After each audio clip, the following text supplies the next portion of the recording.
What's going on, guys? Welcome to the Roundtable, guys. We have another, I guess in my opinion, kind of a special episode today because we're talking about fathers and Father's Day with Father's Day coming up. I mean, it's Friday when we're recording this, so a couple days. You know, we've got some fun plans for us this weekend. Hope you guys do too. Hope you guys do something fun for Father's Day. But what's going on, man? Not much, man. Just get ready for the weekend. We're going golfing tomorrow. We're gonna do some cool Father's Day stuff, and we got a party, and then not for Father's Day, but for the wifey for her birthday tomorrow, and then just get ready for the weekend, man. And then get Sunday to relax for ourselves, like you said. So Excited to look like a jackass tomorrow. It's gonna be fun. It'll be fun, dude. It'll be a good time, and I have never been golfing before, so there's the first time for it all, and you're gonna have fun, dude. You're gonna have a blast. I already know it. So it was overwhelming as hell walking into that PGA store, though. I'm like, bro, I don't know what the hell I'm doing. No, man, it is intimidating. It's like anything else, right? You walk in, you don't really know what to do, you don't know where to start. But I think the good thing is once you kind of get a groove and really, I mean, there's always stuff that you're like, do I really need this and this? Like, it's like anything else. They've always have the nice of the nice stuff. Do you really need it? I don't know, but I just go out to have a good time. So I mean, it's kind of like fatherhood. I mean, besides the need it part, I mean, I feel like I needed it in my life. I feel like I've always wanted kids personally. Right. I mean, we're both fathers here. You have a daughter. I've got two of them, which, I mean, I can't compare to boys, but I absolutely freaking love being a girl dad. Personally. I do too. I mean, mine are younger than yours, but they are just hell, but a lot of fun. You know, it's a different feeling, and hence the setting, guys. We're in a different setting. We're at Dustin's house, and this is one of the great things about this social media or this media platform is where we can do these things portable. We plan on doing a Moab one as well, and but we're here at his home where we've got his kids here, and the wives are out doing something. The wives are out having a good time, and we decided to kind of get this stuff in, and so there's playing with a chicken in the background. There's the chicken, so that thing's had some time. So fatherhood, man. I think this is the important part in So fatherhood. So let's start from the very, very beginning, right? So we all both have dads, obviously. Yes. So how was your childhood with your father? Like, how was that relationship when growing up? Yeah, let's just start there. How did he influence your life? Let's just do that.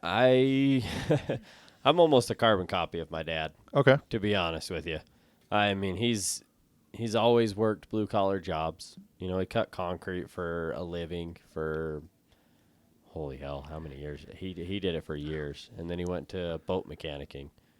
You know, and then he of all things, he grows weed now for our great state of Utah in for a dispensary and stuff. But I mean, it's always been, I've always loved when at least my relationship growing up, I remember it was a good relationship because I would always go spend time with my dad. We would go take his old truck to the dump. I mean, if I smell an old carbureted vehicle, man, sometimes it brings me back to those dump runs. When I go to the dump, I mean, my kids hate it, but I'm like, this is memories to me.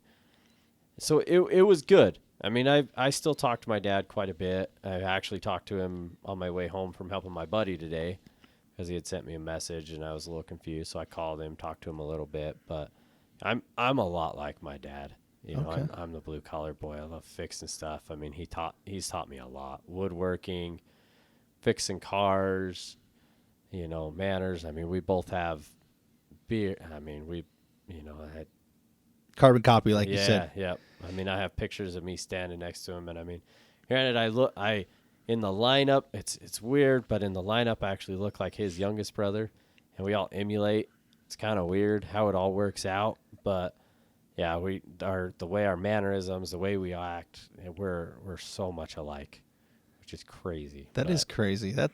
But it goes to show you, and it shows you how much the importance of a father figure, or father in especially a man's life, but just in general in a family dynamic.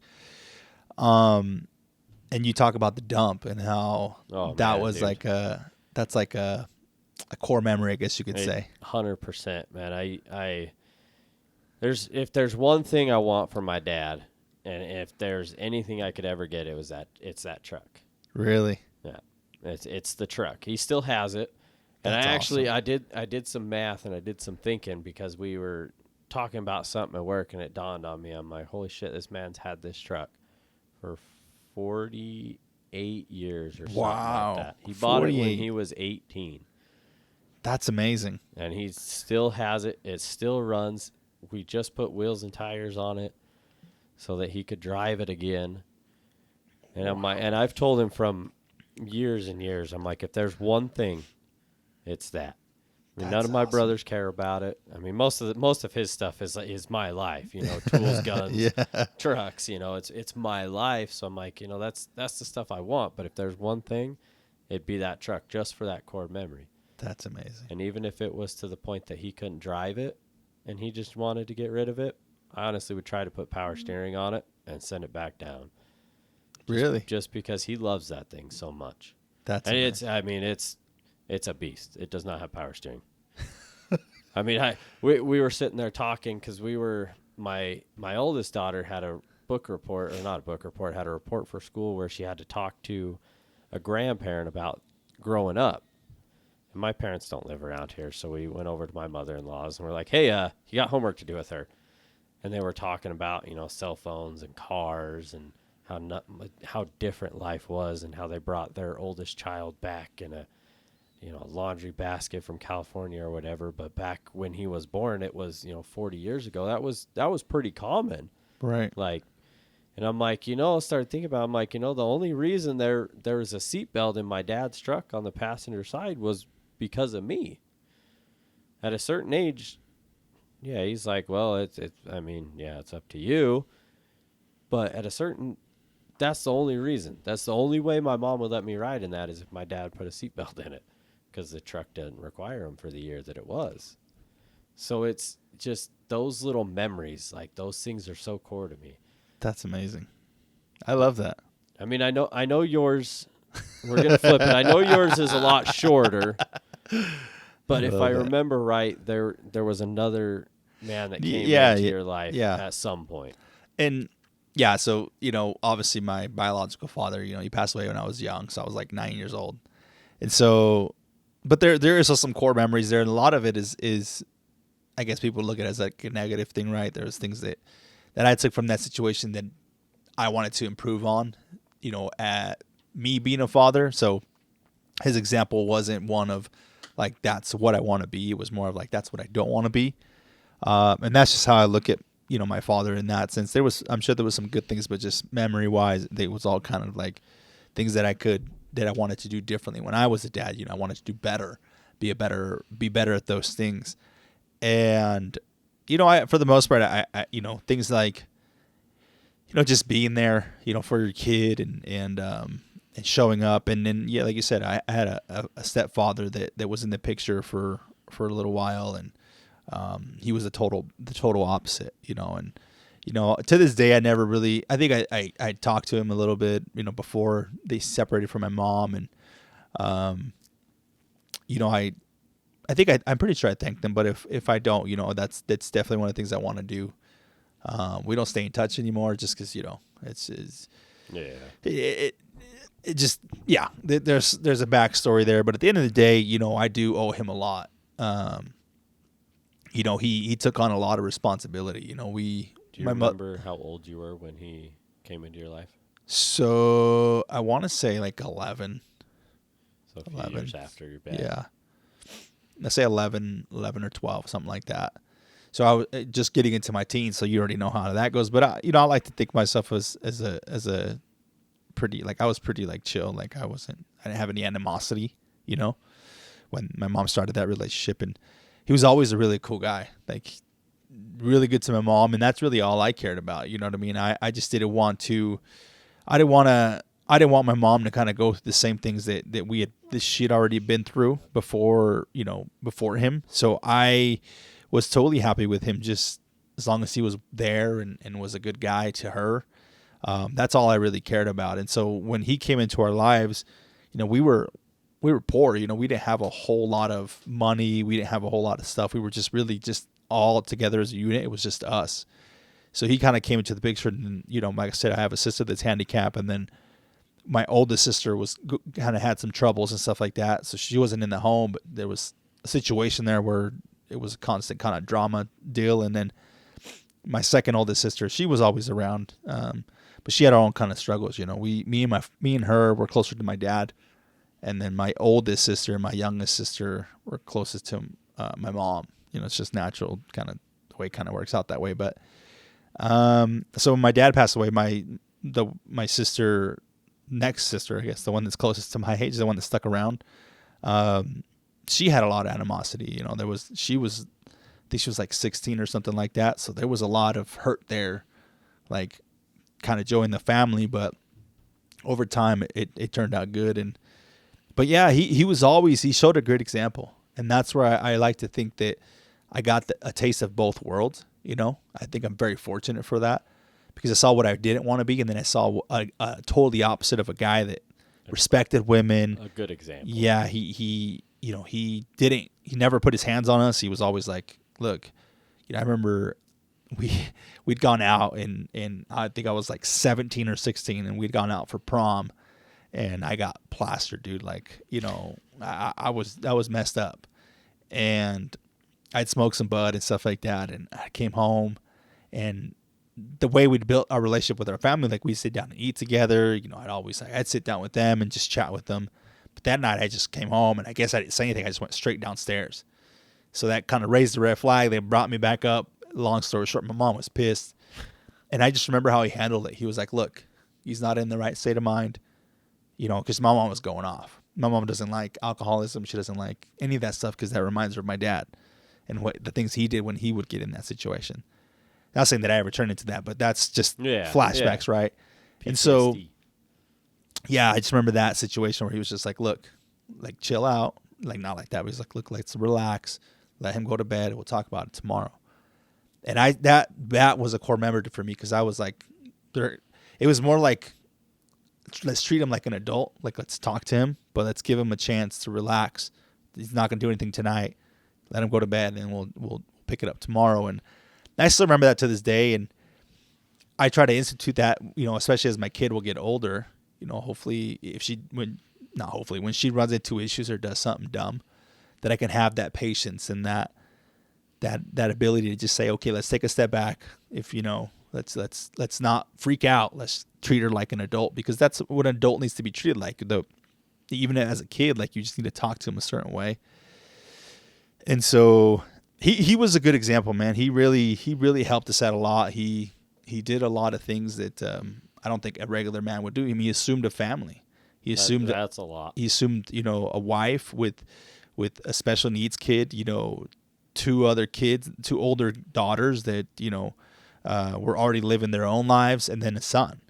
And he had his own kids as well. So he had two kids. He had a boy and a girl.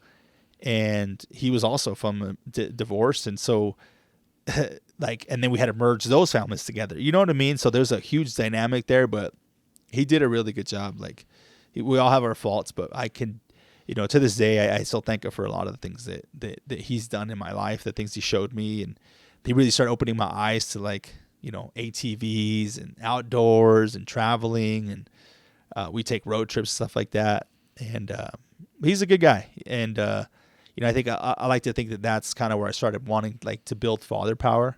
You know, that I found out that it's really important to have that father power in your home, especially from a guy standpoint. I mean, It sounds like you had that with your dad, and I think it's good to have that because then you can establish that. Not only, I think it's different when you have a son because you want to show him how to be, but I think it's even more important when you have a daughter because you need to show them what they're going to need to look for. Yeah. And so sometimes I feel like if you don't have that in your home, that's going to be a hard situation to kind of show them what to do, like who to look for.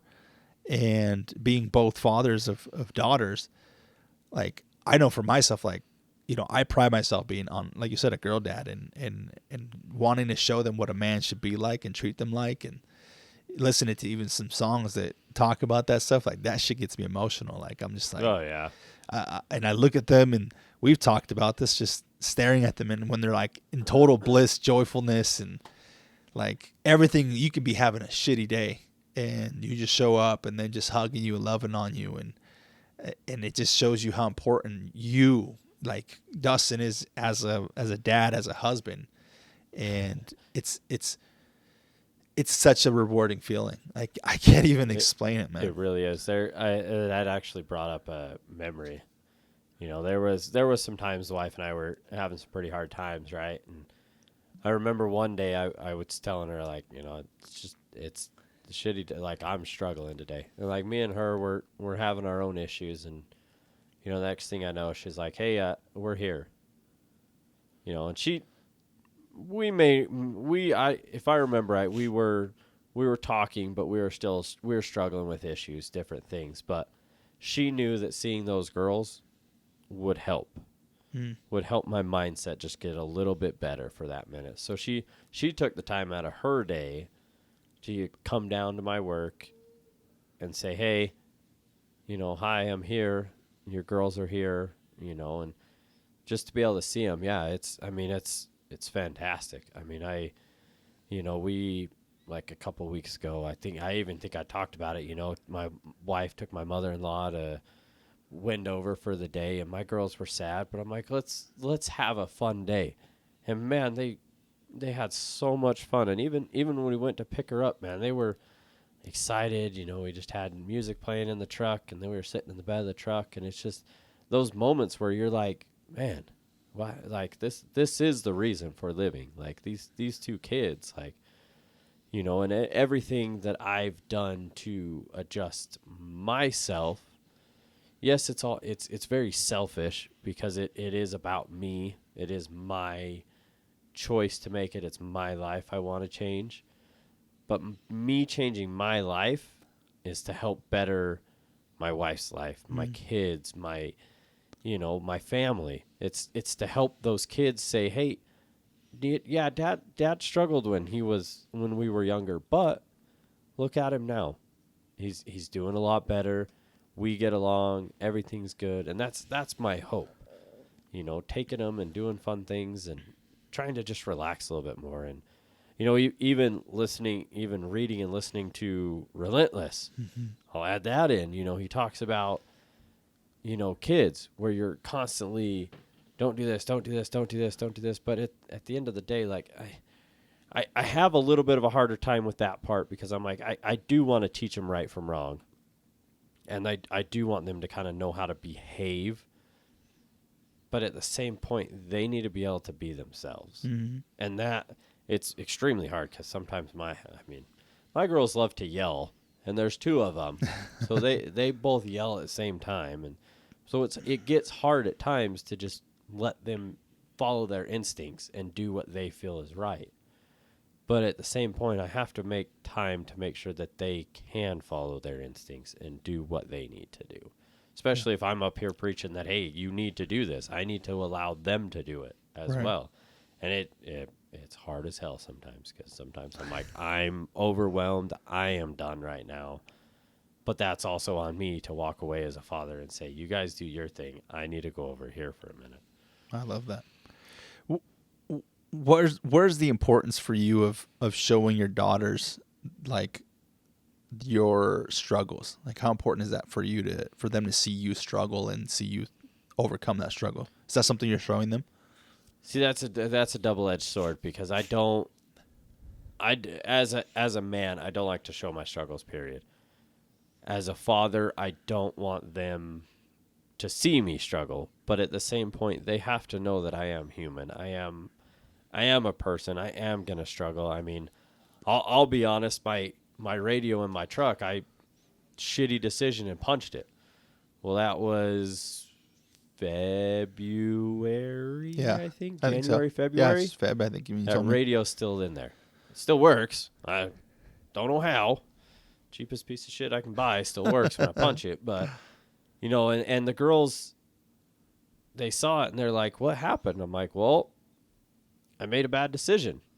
I punched the radio. And they still, to this day, will ask me, why did you do that? Like, honestly can't tell you the answer as to why I did it, All I can tell you is that right now it's a reminder of what I don't want to do. Mm. You know, I lo and behold, I got frustrated the other day, and the things that kept popping into my head were, oh man, I just want to punch something. But I'm like, one, that's not going to help the situation. And two, my kids don't need to be around that. Right. And so it was a lot easier to pull away from it and not do it. Like, I need to set that example that I need to manage my emotions so that you girls learn how to manage yours. Right. No, I think you bring up a good point, you know, and I've tossed, and the reason I ask that is because, you know, I feel like these are struggles that we all deal with, right? And conversations that we should have. And I think as a father, it is, to me, it is a double-edged sword too. You know, you don't want to show them that, you don't want to overbear your kids with your struggles, right? You don't want them to worry about the things that dad's worrying about. You know, we can carry the load, but I do believe that and I read this, I'm trying to remember who said it. Essentially, I'll tell you a quick background. It's about a father that lost his son to suicide. And he says in his, I think he wrote a book or a memoir or something like that. And he essentially says, you know, I wish I would have told my son that I went through the same things that he was going through, but I overcame them. And it's always stuck in my head because the last thing I want is for that to ever happen. And I could feel the regret in his dad, like in the dad's voice and the way he talked about that. And so I really tried to institute that. Maybe not all the struggles, you know, I don't tell her like, oh, dad's stressed out about work, you know, I don't tend to go that far. But when I feel like there's things that I feel like she can benefit from in life, you know, things like, you know, I've talked about, yeah, you know, dad used to be bullied when he was a kid. You know, I went through that same stuff too. You know, it is hard to lose a friend when you go to school. Like, you know, dad did cry when his dad passed away, or, you know, I felt sad when this happened, you know, but so I tend to pull it back to when I was a kid and some of the feelings that I had, because I feel like sometimes as a kid, you feel like your parents don't understand what you're going with. Like, they don't get it. You know, they don't know what, you know, they're, you know, because they see you as a superhero or the you know, the guy, you know, you're the guy. And I think it'll help them even more because then they can, I feel like they can move through the bullshit of people when they're trying to bullshit them. Like, oh, I can, you know, when they get older, like, oh, this guy's like the shit. Well, my dad's my hero. And, you know, he's told me some pretty vulnerable stuff and he showed me how he guided through it. But this guy's telling me not, that he doesn't go through that stuff. Like, I don't know. You know what I mean? That's how I've looked at things. You know, And I think it's helped. It's helped her a little bit, you know, with certain things, but you definitely have to be picky about what you say. I think when it comes to it, at least, I mean, mine are still younger. My oldest is, what is she? She's 8. Yep. I can't remember how old my kids are sometimes. But my oldest is 8, so they're both starting to understand things a little bit more. And what I'm finding myself being able to be more vulnerable with, and maybe you can relate to this too, is when they start having that struggle, like you were talking about bullying, they start having that struggle. That's when I'm able, more open and more willing to be like, hey, look, I've dealt with this. You know, do you remember this? This is what I was doing the same thing that you're doing now. Did it work out? You know, situations like that. Like my youngest has, and man, it's so much of me, and it sucks because I look at my wife and I feel bad for her because I'm like, not only do you have to deal with the adult version sometimes, you have to deal with the mini version, and the mini version's harder because she doesn't understand regulating emotions, whereas I do. But I've had a hard time with it in the past where I've had to go and sit down and talk to her. And, you know, I actually have to pull back and say, look, is this working for you? Right. You know, because I've seen myself do that exact same thing. I'm just older and shouldn't have done it, but I've done it. I've acted like a little toddler, I guess, in a sense, you know. But it's like those are times where I have to kind of, hey, you've seen me do this. Did it work out for me? Was I happy when I was doing it? Well, no. Okay, then. You know, or is this working out for you? No. Does it ever work? No. Yeah, I love that. That's good. So let me ask you. I know I'm in a assume you always wanted kids. Yeah. Yeah. I guess I could say that. And then you and your ex, what because I kind of have a funny story with mine. But what was your reaction when she told you? Were you guys trying? Were you expecting? Like, no. It was just kind of this, oh shit. It was kind of like, this is kind of what's happening. But I was ecstatic, man. I was super happy. Not because I feel like I've always wanted the opportunity to like I said, to make up for some of the errors that my dad had done, and I wanted to prove to myself that I could be a good dad. You know what I mean? And so I was actually pretty happy about that. I was like, okay, now is my chance. You know what I mean? Whether it's a boy or girl, it don't matter. But I'm gonna be there. You know, I'm gonna be the best dad that I can be. So I was super excited. That makes sense. Yeah, I was at work. I was working at Discover Card and got the phone call, and I was like, that's awesome, cool. Let's celebrate. Yeah, wasn't reciprocated on the other side, but I was ecstatic, and it wasn't planned. Like, it's not like I honestly, I won't go into the details, but yeah, it wasn't. Definitely wasn't planned. No, but also, like I said, I believe in things happen for a reason, and I feel like that situation saved my life. Yeah, my daughter saved my life more than once, and never like. And it's hard because addictions and these vices that we develop over time, you wouldn't think that like, I'm doing this to myself. Like, you would, like, people say like, oh, I'm trying to hurt myself. But it's you in essence do, because you kind of know what you're doing to yourself. And she saved my life more than twice. So it changed my life. But yeah, I was ecstatic, man. I was so freaking happy. What about you? So we'd been trying. It actually had been about 1.5 years that we'd been trying a little bit more, and she was getting pretty upset, which is understandable. I'm like, all right, let's just go find an OBGYN, like, and just see. So we go in, and they were like, she's all ecstatic now. She's like, cool, we have a plan. And then I'm at work, same thing, and she sends me a picture of the pregnancy test, and I'm like, trying to work, and I look at it, and I'm like, and I respond, I'm like, is this what we want? She's like, you're a fucking jackass. Even to this day, she still gives me shit for it. That's too funny. So that, but I was same thing. I was ecstatic to have a kid. Like, my mind was so busy with trying to like close work and this and that, when it happened, I was like, oh, it's happening. It didn't dawn on me. And then, yeah, I mean, I've always wanted kids. I always knew I wanted at least 2 kids. I have my 2 kids. I mean, she had a miscarriage in between. She's more open about it than she was at the beginning, and that was as a man and as a father of already one child, that was extremely hard, because I had no clue how to deal with that. No clue. Yeah. And then we had our youngest, and that one I reacted a lot better. I was more prepared for that one. But that one, I mean, we were not trying for my youngest. Okay. Macy was not planned whatsoever. Well, you're a great dad, man. You're a great dad. You're a great person to be around. I try to be. And your girls, you can see it in your girls' eyes. And what do you and I heard this before, and I think it's true, but I want to hear what your take is on it. But I heard that, for a father, all we really want is our wife and our kids to be proud of us.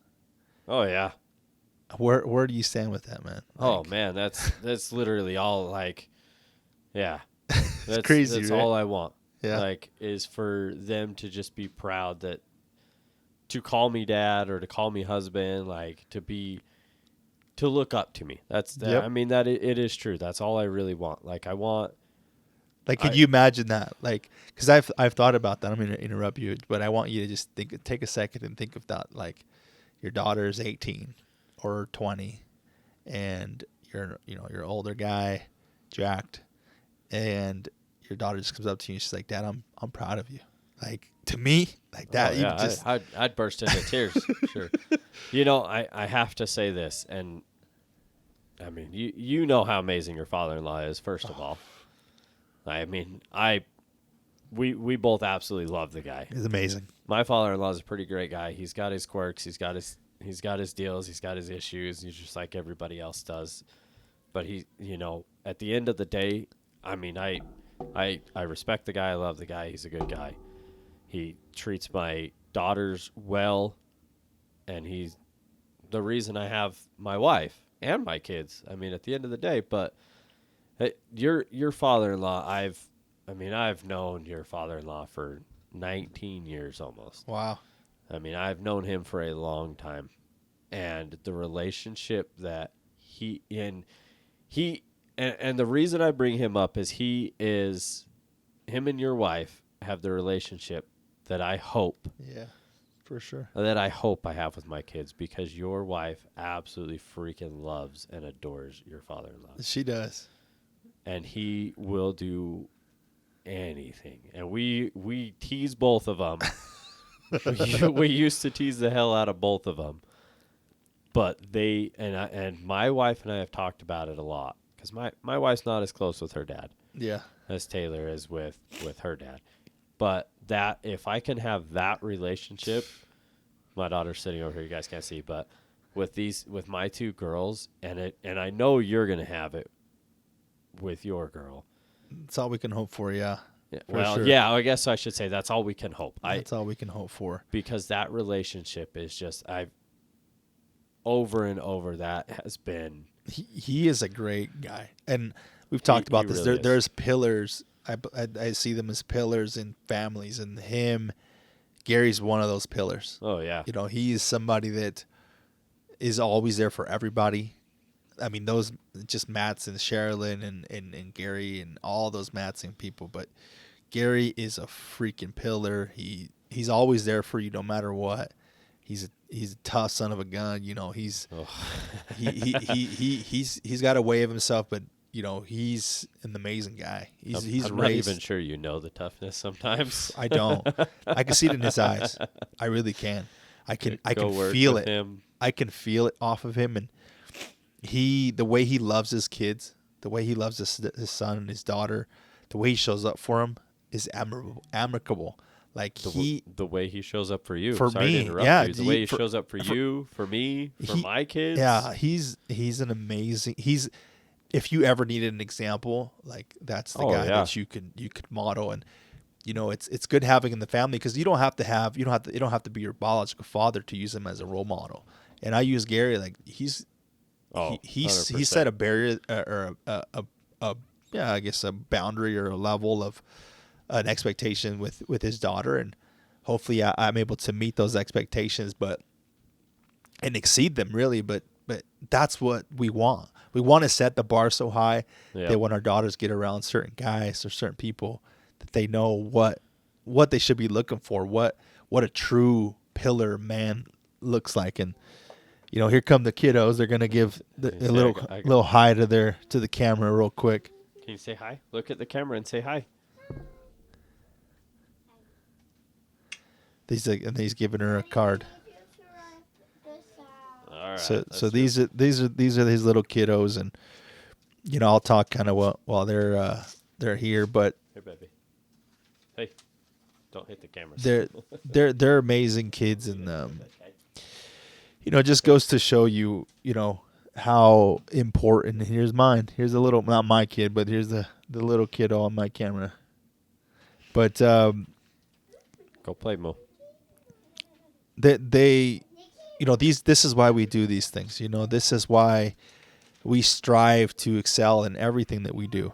You know, they are our whys. They are the reason that we push through certain situations in our life, personal situations. You know, your struggle with depression and all that stuff, and you push through that. You push through the struggles every single day, showing up. You show up, and that's just what we've been modeled by certain people, and Gary is one of them. Kevin is another guy that I admire a lot. You know, those two guys there, to me, like I could spend Kevin's an interesting one. He's the thing with Kevin is that I've heard his story, and I really like. I wish that I know he's talked about it, getting him on a pod and potting. But when you talk to him, you'll appreciate some of the stuff. He's been through a hell of a lot. Yeah, and the person that he's turned out to be, where he's gotten, just shows you his character and the way his work ethic really is what it is. And all these guys, I mean, they're a different generation, man. These generations, they're tough sons of guns, dude. They really their mindset is different than ours. Like some of them are still, but I mean, to go back to Gary though, like I some of you might not know, I currently work with him too. I work with two of our uncles actually. Dave. Yeah. Well, two of my uncles, one of your father-in-law, one of your uncles, but you know that business will be extremely different when Gary is not there. He is going back to how amazing and how reliable he is. That's the standard that you guys can see Ben's head. My kids hit the camera, but that's the model to be between hard work and we talk about it at work because people like to give him shit because he's very straightforward. He does not fuck around. And I'm like, look, you and I tell him the same thing. I'm like, you want the best damn person in the world, that you're looking at him right there. Right. I personally am not afraid to talk back to either of them because we have a pretty mutual understanding. Right. That we're when it's at work, it's work. We can talk about certain things outside of work that have to do with work, but for the most part, when we walk out those doors, we're back to our family. We're back to everything. And we know that what happens at work is work related, and we're frustrated with each other because of a situation at work, not because we don't like each other. It's not the individual. No, it's because like the situation. I mean, Gary's done your father. Yeah, I could talk for hours on Gary. You know, he's done so much for my family, my wife. I mean, my kids. I mean, we've talked about it multiple times. I mean, you know, half of our events in our family end up with going over to his house or, you know, cutting trees and stuff. And he's a big spear. He's the pillar of a lot of that stuff. And it's just, you know, the food, man. Yeah. He's the cook of the family, man. That's just what it comes into. He's a great guy, man. He really is. And you have, and I will say this because I've known three of your wives or two of them, whatever, you know, past husband that passed away and douchebag in the middle of you. But in my opinion, you emulate what she needs in her life the best. You give her basically what her dad was to her, but in that husband relationship, you take care of her, and I know you do. I appreciate that. You take care of her very well, and you definitely stepped up to whatever bar he set. You're right there with him. I appreciate that, man. Thank you.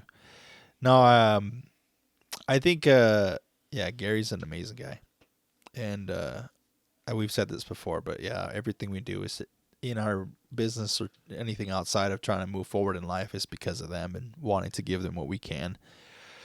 Well, we have the opportunity, and yeah, man, I think from our standpoint, you know, we owe them a lot. Well, it's forever in debt, and all we can do is make this life greater and show them that, you know, to live life now, and you know, he's a good guy. He's an amazing father. He's an amazing guy, and I am super fortunate that I have him in my life. And I pick up a lot of things too. It's going to be a lot of fun golfing with him tomorrow. Oh, dude, it's going to be fun. Hell, it's going to be a freaking riot. It's going to be fun, man. And the four of us, wow. And his son, you know, his son being with us, Garrett, and it's going to be fun, man. And it's going to be a good time.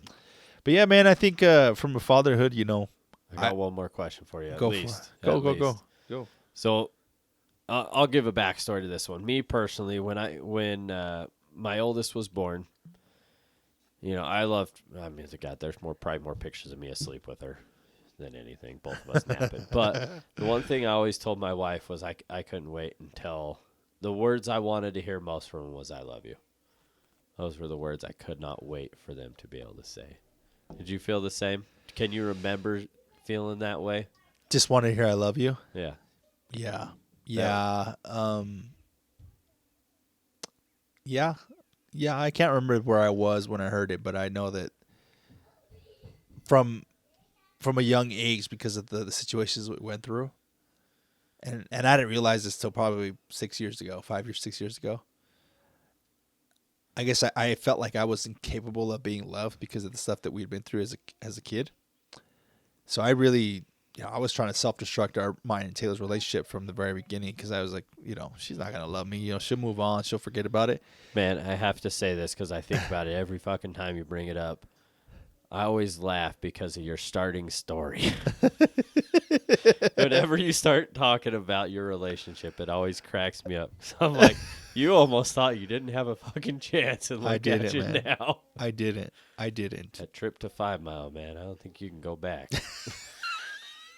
Yeah, we'll have to quote that story when we bring Taylor on, go into full in depth. But oh man, yeah, it's just inject that. We so hearing my daughter, I always felt like, I couldn't wait for her to say it, because I know when she said it, she'd truly mean it, because I would have showed up for her, or she would actually feel it. And so, unfortunately, it was almost a sense of validation for me, like, okay, I can't, like, somebody does love me, you know what I mean? And it's kind of a double-edged sword, but at the same time, it's like, I know that it's coming from a pure heart, because I'm doing her a service. Like, it's like I'm a hero. I'm everything, that she would want later in life, and even greater than me. I want her to find somebody that's even greater. But yeah, I could say that, I was always kind of like, I can't wait for her to say, I love you, Dad. Like, or even the little cards like that. Like, yeah, it's, they both gave it breaks my heart, man. I'm like, my breaks, but like, it melts my heart just hearing those things or seeing those things from them. 'Cause it's like, especially unprovoked. It's pure, dude. Yeah. Like, there's at their age, at your daughter's age right now, there's nothing behind it other than, like, I just love my dad. Like, I just want to show him that I love him. And like, that's, how much like that. This is an emotional ass episode. It is, I'm dude. over here fucking on the verge of tears thinking about It's a lot of love coming your way. And as a father, like I said, I think that's all we really want, is that love from our kids and our wives. And when, like I said, you can have a shitty day and your daughter comes in and says, I love you, Dad. Like, and it's like nothing. Like, to them, it's like, I'm just pouring my heart out for you. Like, and then in 5 minutes they'll pour it out again. It's an amazing feeling, dude. They make those late nights, early mornings, middle of the night, no matter what it is. They make it worth it, even when it's bad, even when they're, puking or whatever accident, something that just there's their innocent little, like, pull to you, and it's just like, you just need them. Your legs always hurt, kid. Come give me a hug. Watch the camera. This little one right here is that's the mini me. This is mine. This is 100% me. That's Dustin in a toddler form. This is proof right here. You can't even see me, but this is proof. This is her. Oh, that's all right. All right, love. Go upstairs. And so, yeah, man, I think all we could do is be appreciative, and I think one of the biggest things is just giving people their flowers. And man, I really do. I think you're doing a great job, dude. And I appreciate it. You're a great dad and father figure, and your kids are gonna have a good example for you. And don't be afraid. This is why we're doing this stuff too. It's not just for the greater audience. Our kids, when they're 30s or 40s and we're gone, man, or not gone, but whatever. Hey, you never know. I live a pretty. When they're in their, when they're older, and whenever it's our time to go, these videos will be there. Yep. And I think of that shit all the time. I'm like, this is cool to have, and whatever happens in the future, whatever plans, this path goes, and the objectives we have. But even thinking about it, like, my daughter's going to have video proof of us striving for greater things, growing together, our families, and then also just hearing our voices when they can't hear the same anymore. I don't want to get emotional on this, but yeah, man, I think of that shit all the time. And to me, it's a present for them, and be like, our fathers like really got out there and got it. And to me, it's just amazing. And then they'll hear your wife, and see my wife, and as a father and as a husband, it's a privilege. It really is, and it's an honor to have that title. And I think guys can earn it by having kids, I guess, but being a true father, a dad, like you're there, you show up, and I can say you show up for your kids and your family, and they love you, man. They do. One thing I thank you. I appreciate that. One thing I could never understand, and I still to this day cannot. And I don't know anybody personally that is the man doing it, but I have known women where the guy just doesn't want to be a part of their life. I can't understand that. Who knows, man? I mean, like you talked about, like through all the depression, the really like dark times and everything, they were constantly on my mind, and even the times where they're not around. All right, good. Even the times where it was, more on the, I'm gonna end this. I'm gonna be done. I'm done. He was always thinking like, what are they gonna think? What are they gonna feel like? And what's gonna happen? I mean, how are they gonna deal with it? Because I haven't had to deal with it. My dad's still alive. And it wasn't like your dad took his life. Right. But it's like, what's gonna happen? That was something that's been on my mind. And like I said, as much as a selfish journey as this whole thing is, it's not. It's for the greater good. It's definitely, and that's an all around, because I want to be there, like we talked about before, like with the Ed Milet thing. Like, I want to be the one to walk him down the aisle. Yeah. I'm gonna go back to your, watching your father-in-law walk your wife down the aisle when you guys got married. Like that's, that's just times that I want to be there for. I want to watch my girls grow up and explore the world and thrive, and have me to come back to at all times to say, hey, Dad, I need your help. And you've talked about songs, there's a song that talks about how she calls up her dad, and it's, at any point, it doesn't matter what it is. I don't, if it doesn't matter the time, doesn't matter how far away, I'm going to come help them at any point in my life. Definitely. And it doesn't matter if it's something they fix or something that fixes on my way over. I'm still going to show up, and just to be there for them. Right. To help them, all I freaking love their little events they have.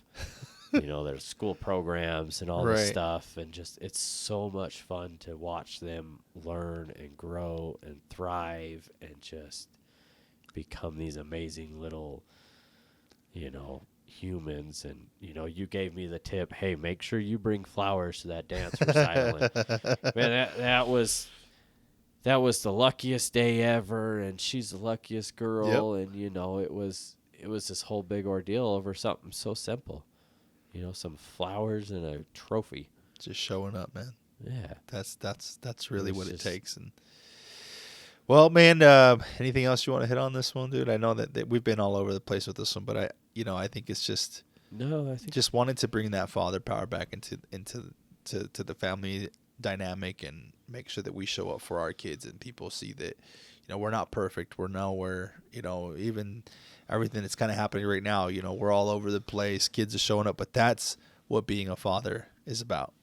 It doesn't matter the situation. We show up and we get shit done, and amongst all the chaos, we just get through it. You know what I mean? And that's just, we show up for each other. You show up for your family. You show up for your friends, and we just push through it, through the pressure. So. Well, I appreciate you bringing everything over, and, dealing, and thank you guys for, my kids coming in and the noises in the background. Like we said, this was kind of hey, it worked out because we were talking about Father's Day, and they are my kids. They are part of my life. And like you said, they are part of the reason we're doing this, you know. 100%, man. And, you know, we appreciate you guys for listening and and share. And, you know, this is. And this, I want to hit on this, like, before we cut it off. This is seriously the epitome of being a father. And I'm glad that we moved to here and all of this. Like, this is what it's about. Yeah. Because this is what it is. We're here.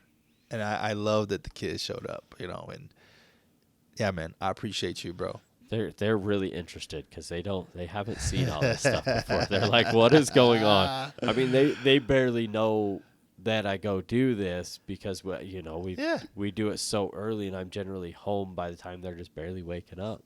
Yep. So sweet. Well, I appreciate you again. Thank you for everything, and happy early Father's Day. Yeah, happy early Father's Day to you and all you guys out there. All you fathers out there too, man. Yep. All right, guys. Thank you for joining another episode here at the Round Table. Happy Father's Day, like we said, and catch you on the next one, guys. Thank you, guys. Remember, like, share, subscribe, leave comments. You guys, if there's anything you want us to talk about, let us know. See you guys. Thank you.